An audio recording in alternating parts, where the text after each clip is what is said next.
んにちは、おっちゃんドドドドです。今回の動画は長年放置されていて不動になっている仮払い機をなんとか動くようにメンテナンスしてみる動画です。見た感じはノーメンテナンスで使用してたみたいです。配線類には謎のテーピングが、コルゲートチューブが巻かれているようです。断線補修でもしたのかな。燃料を少し入れて試しに動かしてみます。スイッチもオンに、プライマリーポンプもしっかり使えました。この時点では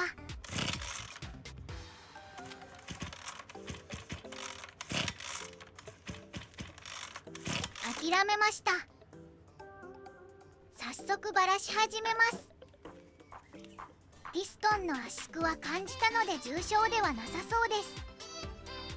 キャブレターの清掃だけで済んでくれたらありがたいのですが、まずはエアークリーナーか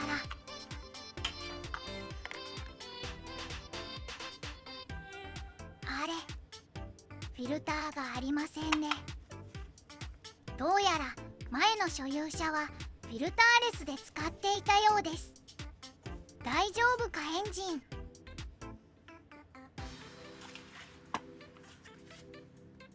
ネットで調べてフィルターとプラグを購入。交換は必須だろうとあらかじめ買っておきました。それではキャブレターの清掃に取り掛かってみます。すごい油汚れです。まずはここからですな。プラグの状態も見てみましょう。専用のプラグレンチがありました。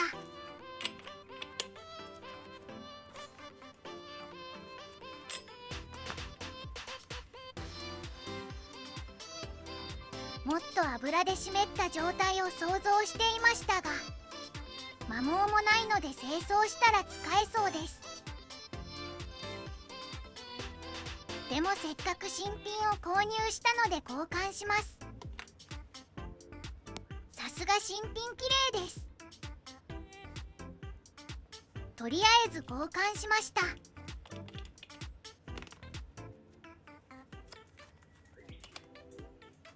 パーツクリーナーで汚れを浮かしてみます。土汚れとエンジンオイルと混ざった汚れなのでなかなか手強い。ブラシでこすってみても汚れは簡単には落ちません。何年分の汚れでしょうか。少しも汚れが落ちません。ここだけでパーツクリーナーを1本使い切りました。最近のナフサ不足とやらで値段が跳ね上がったパーツクリーナー。特に塗料関係の値上がりがすごいです。おっちゃんがよく使うショップも 2,3 倍に値段が上がっています。 FRP 素材もほぼ倍以上の値段になっています。エアクリーナーが邪魔なので外します。ネジの固着はないようです。スロットルのネジが泥で詰まって回せない状態です。なんとか除去して回せるように。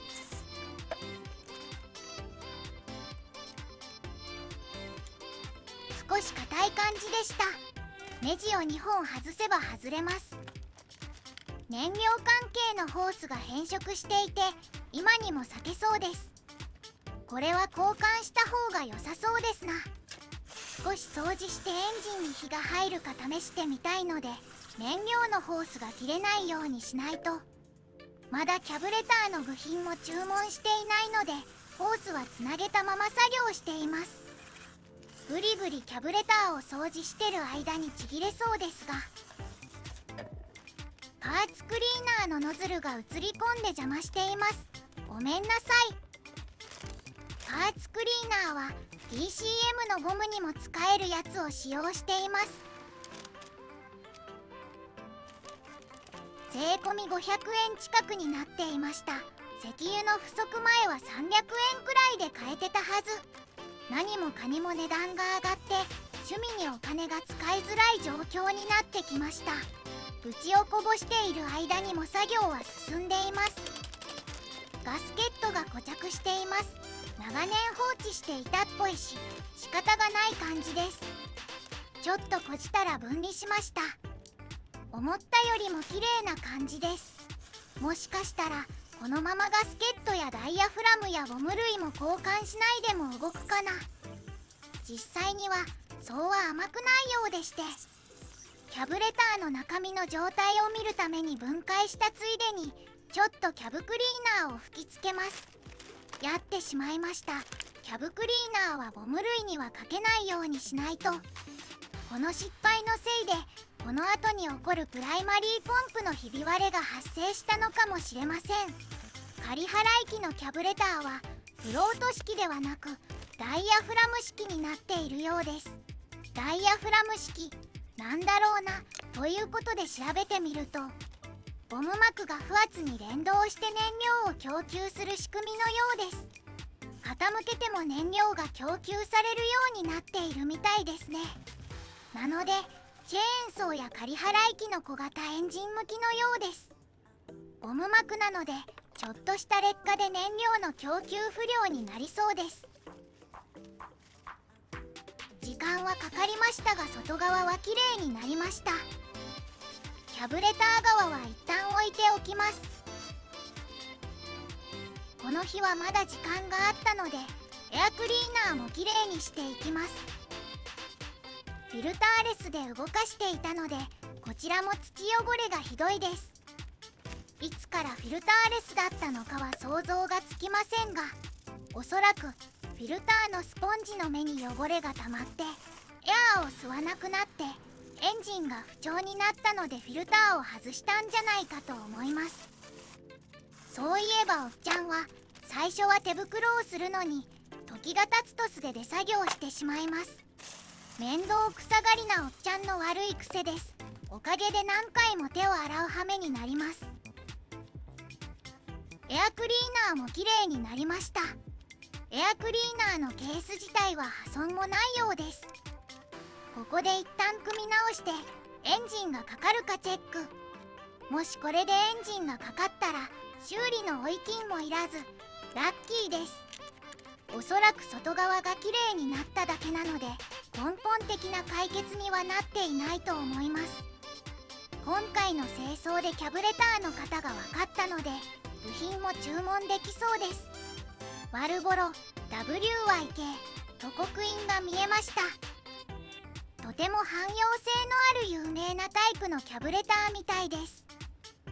Amazon で検索してみてもたくさん汎用部品が出ていました。キャブレター自体も数多くの出品があって安いのでキャブレター簿と交換するのもありだと思います。燃料は近所のホームセンターで購入。仮払い機を使用したとしても田畑じゃないので4リットルほどあればしばらくは使えそうです。それではキャブレターに燃料を送ります。エンジンをかける下準備です。まずは手動で燃料を空気が入らなくなるまで指で押してポンプします。キャブレターからオーバーフローした燃料はちゃんと燃料タンクに戻る仕組みになっているので安心してポンプしましょう。ダメでした。ひび割れていました。洗浄する前はポンプができていたのでどうやらキャブクリーナーでゴムが劣化したようです。ということで汎用部品を注文しました。ガスケットやダイヤフラム、細かな部品もついてたセット品です。ついでに燃料のホースも購入。燃料のホースも茶色く変色していていつ裂けてしまうかわからない状態だったのでこちらも2つ入りのセット品でした。これで慎重に扱っていた吸燃料ホースともお別れです。ホースクリップは小さいので指でも外せそうですが飛んでいってなくなったら嫌なので慎重に外しています。燃料供給用の黒いホースは前も楽に外せましたが透明な方のホースが固着している感じでした。透明なホースはオーバーフローした燃料を戻すためのホースです。見事に裂けています。キャブクリーナーには洗浄成分に溶剤が入っているので、ゴムや樹脂パーツに悪影響を与えます。洗浄するときにはパーツを分別してから洗浄が基本です。交換パーツは届きましたが、燃料タンクの汚れがひどいので、燃料ホースを交換するついでに清掃をします。こんなに土が積もっているとは、しかも油で固まっています。ゴムのブッシュも外します。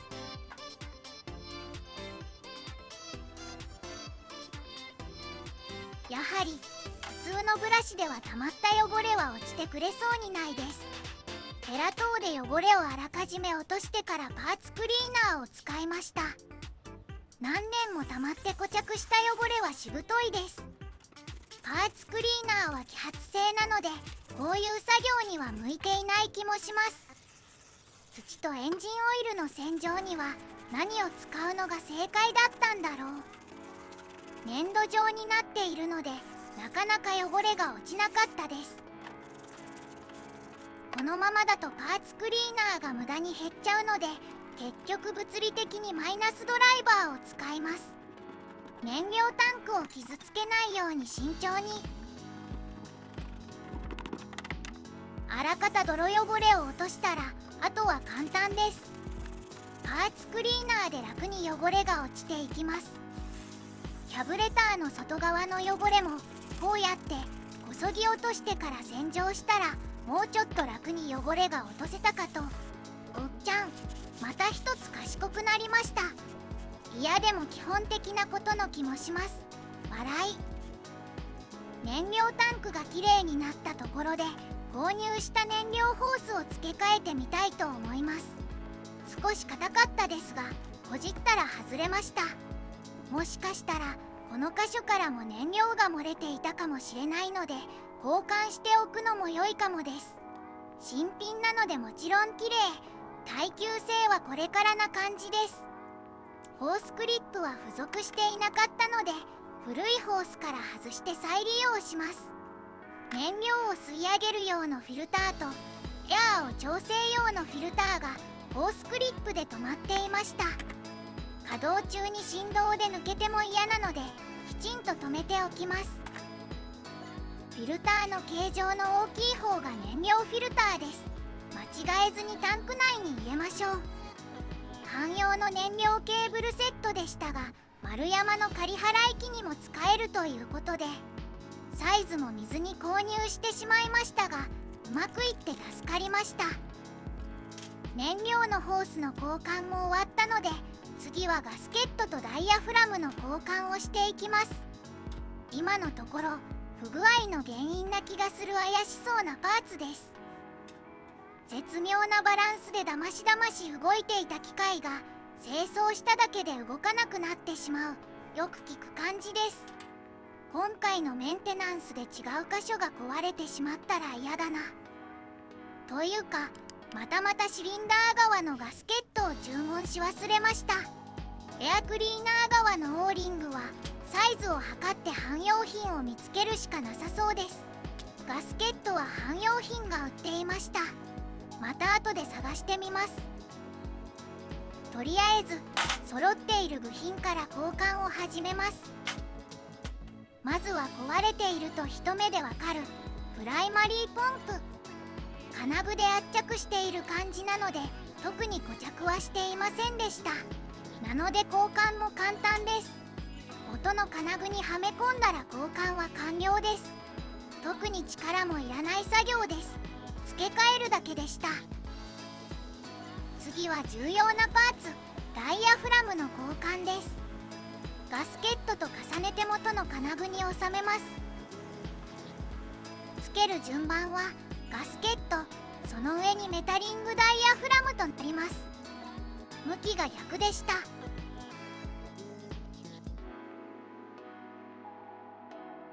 形的に穴の位置や突起物に合わせると正しい位置になるので、無理やり挟み込むとかしなければ付け間違えることはなさそうです。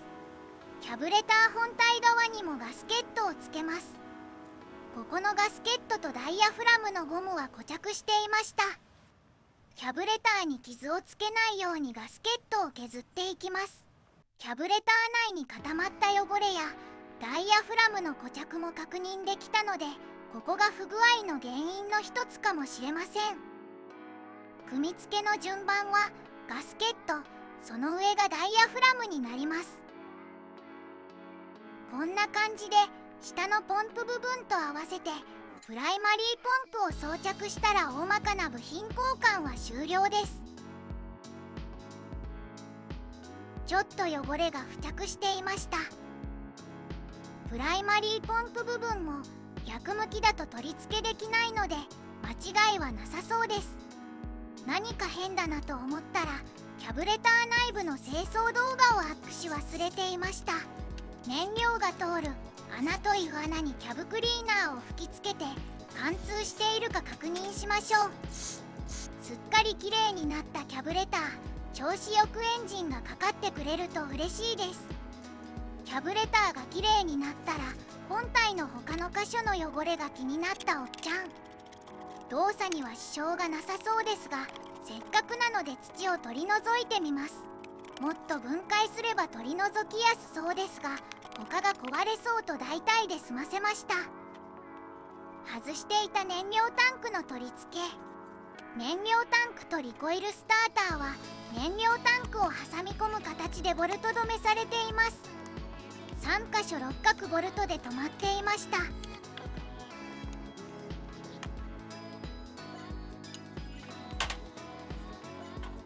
きれいになったキャブレターを本体に取り付けます。ここだけ見ると新品になったかのように感じます。見違えるようにきれいになりました。次はスロットルバルブの取り付け。ワイヤーやアイドリングの調整は後にして、まずは取り付けをします。作業の途中で気がつきました。燃料ホースが長すぎて折れ曲がってしまいました。調整をし忘れていました。これでは正常にキャブレターに燃料を送ることができません。長さを調整するのに純正のチューブと比べて長さを確認します。結構な長さでした。だいたい同じ長さになるようにカットします。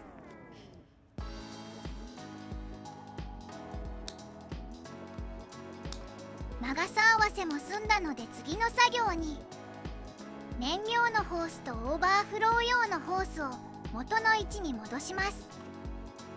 新品のホースなので簡単にキャブレターに差し込みできました。ホースクリップも忘れずに取り付けます。ホースの接続は完了です。新品のプラグの取り付け、締めすぎに注意です。エアクリーナーのフィルターは湿式なので混合燃料に浸して軽く絞ってから取り付けします。昔の原付きがツーストでエアクリーナーも湿式だったのでなんだか懐かしい作業でした。エアクリーナーのカバーの取り付けも相手側が樹脂パーツにナットがついてるだけなので締めすぎたらケースが割れます。これは純正部品なので確認用に一応保管します。作業も終わったのでメンテナンス自体は素人ながら完了したつもりです。次はエンジンがかかるかどうかのチェックです。燃料をポンプしてキャブレターに送り込みます。何回かポンプして気泡がなくなってきたらエンジン始動の準備完了。それではスターターを引っ張ってみます。一発でエンジンがかかりました。アイドリングやワイヤーの調整はまだですが良い感じです。調整で思い出しました。キャブレターの燃料の量の調整動画を差し込むのを忘れていました。高速側の燃料調整。まずは全閉。一旦完全に閉めます。そこから1回転半です。基本のネジの回転位置です。これで OK。低速側の燃料調整。ちょっと見えにくいですが黒いネジです。低速側も全閉から1回転半です。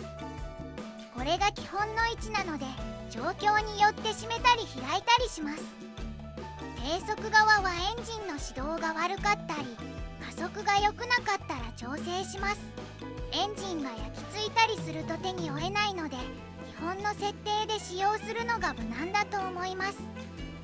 アイドリングの調整はスロットルがついている箇所のプラスネジで、ワイヤーはアジャスターで調整。ロックナットの締め忘れに注意です。再度エンジンをかけてみます。エアーの調整が悪かったです。チョークレバーで調整。バッチリです。アイドリングも安定している感じ。どうやらうまくメンテナンスしたのかな。エンジンが無事にかかったので、次はチップ層を交換してみます。ついていたチップ層はサビでどこのメーカーかもわからないくらいになっています。その前に先端のギアケースにグリスが入っているか確認します。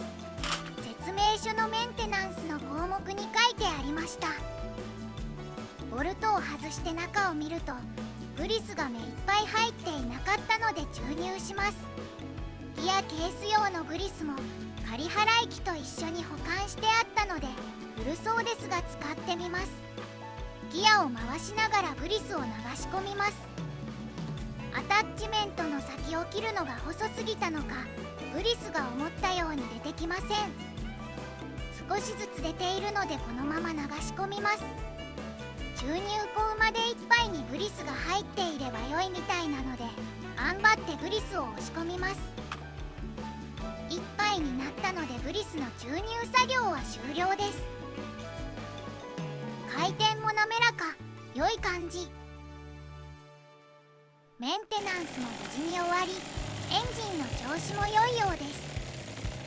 お墓の周りの草刈り作業に行きたいところですが、今の季節は梅雨の時期です。毎日雨です。雨でも草刈り作業はできますが、わざわざずぶ濡れになるのもなんだかな。チップ層をつけてみるのをすっかり忘れていました。これも一緒に保管されていたチップ層をつけてみます。サイズは 230mm で 25cc 未満のエンジンに適しているようです。刃先はかなり鋭い感じです。怪我をしないように注意が必要です。チップ層を取り付けるには棒を差し込んでギアが回転しないようにしてからセンターのナットを締め込む必要があります。説明書には六角レンチを差し込めと書いてあります。手頃な棒がなかったのでおっちゃんも六角レンチを差し込みます。チップ層の回転方向がプリントされているので間違えないように時計の反対回りに回ります。チップ層にズレがないか確認。押さえるスタビライザーもちゃんとはまっているかも確認。逆ネジになっているので締め付け方向は左回りです。締め付けトルクは10から15ニュートン。思ったよりも締め付けトルクが低いのは逆ネジで回転したら勝手に締まる感じだからでしょうか。この感じなら手だけで締め付けても問題はなさそうです。ギアケースの差し込み穴にしっかり六角レンチを差し込んでチップ層が回らないか確認。気持ち強めな感じで左回りに締め付ければ取り付けは完了です。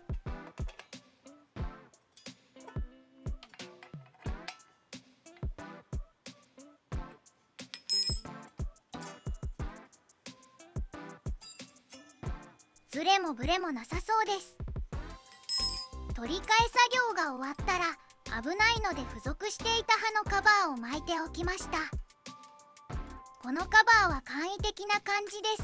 持ち運ぶのには向いていなさそうなので持ち運び用に刃のカバーも買ってみます。カバーいくらかな。安いと良いな。これで少しは安全です。心なしか回転もスムーズになった気もします。梅雨の合間に晴れの日がおっちゃん雨男なんですが、その日がちょうど休日だったので仮払い機の試運転に良い天気。いやすごい雑草が生えてます。つる草がかなりの量なので仮払い機に巻きついてなかなか作業が進みません。ません。まずはつるを細かく切る感じで。肝心の仮払い機の調子ですが、山の上で気圧も違うのでエンジンがかかりにくかったけど、それでも数回スターターの紐を引けばエンジンがかかりました。1回エンジンがかかればあとは問題なく動いてくれたので、メンテナンスは完了したかなと思います。しかし雑草がこれだけ伸びていると手で刈り取るのはきつそうでした。それに木も生えていました。木はノコギリで切断しました。笹の葉のような長い草は楽に刈り取れます。密集しているのでなかなか抵抗がすごいですが、何はともあれ仮払い機が治ったので、これからの除草作業は楽になりそうです。草刈りの作業がしんどいことに変わりはないですが、気温も高くなってきたので熱中症に気をつけて作業を続けてみます。それでは趣味に時間が使えなくなってきたおっちゃんの動画はここまで。ご視聴ありがとうございました。